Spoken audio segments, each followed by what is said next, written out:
Robotech was one of the best action cartoons ever made in the 80s, but it's also the only action cartoon I've known from the 80s that's had the most fucked up time trying to get to video.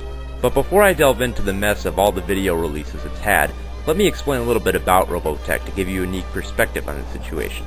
In 1985, a company called Harmony Gold acquired the rights to 3 Japanese animated TV series called Macross, Southern Cross, and Mospeada. Other than the fact that they were all science fiction, they had nothing to do with each other, but Harmony Gold rewrote and re-edited these series into one cohesive 85-episode series called Robotech. Between 1985 and 1986, 90% of Americans were watching Robotech in its syndicated run. So how did Robotech end up coming to home video?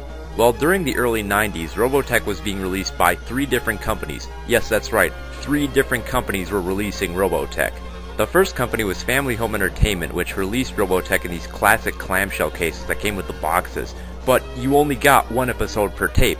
Can you imagine trying to collect 85 episodes of an entire series when you can only get 1 episode per tape? That's 85 tapes! Well, thankfully they stopped doing that in the early 90s and released the entire series in regular cases with 2 episodes per volume, which seems fair, and they also released the entire first season in one 6-tape box set. The other company releasing Robotech was Palladium Books. The cover art was ugly as hell, but you got 3 episodes per tape, so I guess it's better than Family Home Entertainment versions. The third distributor was Orion Home Video, which decided to take a different route with Robotech. They decided not only to release the original Japanese version of the Robotech series, but they also released them with the corresponding English episodes on the same tape so you could compare the two, which was kinda neat. But they also decided to release Robotech 2 The Sentinels. Now, what the hell was Robotech 2 The Sentinels? Well, Robotech 2 was supposed to be a 65-episode sequel to Robotech, but since there wasn't any Japanese animated footage already made that would match what the story writers were going for, Harmony Gold would have to commission a brand new Japanese animated series. But somehow the project fell through and only 3 episodes were completed, and those 3 episodes are on this tape called Robotech 2 The Sentinels. But what sucks about this tape is that these 3 episodes don't really lead up to anything. It basically just sets up the story for a new ship with a new crew going to a new planet to defend a new alien race, but they don't even get the damn ship out of the port.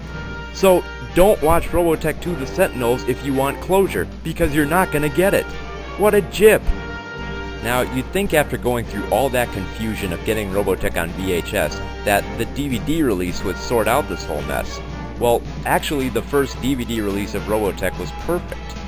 The DVD rights for Robotech went to ADV Films, who gave you 2 ways to buy them. You could either buy the singular volumes, which each contained 6 episodes, or you could buy the box sets, which each contained 2 volumes and an extra disc with every extra known to man that you could possibly want for Robotech.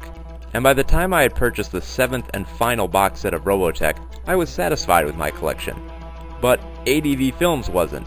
They still wanted to milk this cow dry.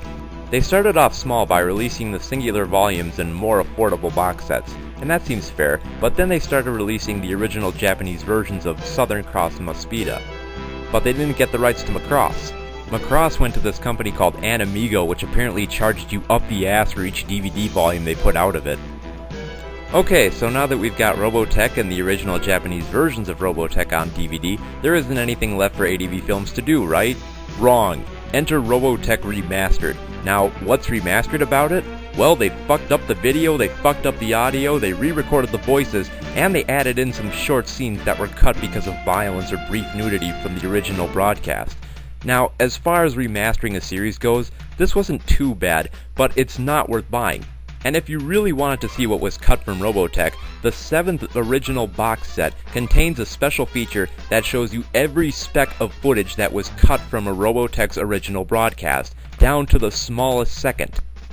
Then, after all of Robotech was completely remastered, they released all those episodes in one giant box set with, get this, the same extras discs that were on the original box set. Yes, that's right, they transferred the same extras from the original release to this release. And just when I think ADV is through with Robotech, they somehow gained the rights back to Macross and not only released the original Japanese version of it on DVD, but also record a new English version of it. Yes, thanks to ADV Films, there are now 3 different English versions of Macross. And then out of nowhere, this company called Funimation releases a movie called Robotech, The Shadow Chronicles. Seriously guys, I love Robotech, but there's only so much of it I can take.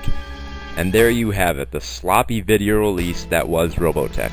Don't get me wrong, it's an awesome series, it's just not awesome enough that I think I need to remaster or redub it or get the original Japanese version of it. My recommendation is that you buy the very first box sets that ADV Films put out of it. They're the original Robotech, not fucked up in any way, plus every extra known to man. Even Robotech 2 The Sentinels is on one of the discs. Everything else is just garbage.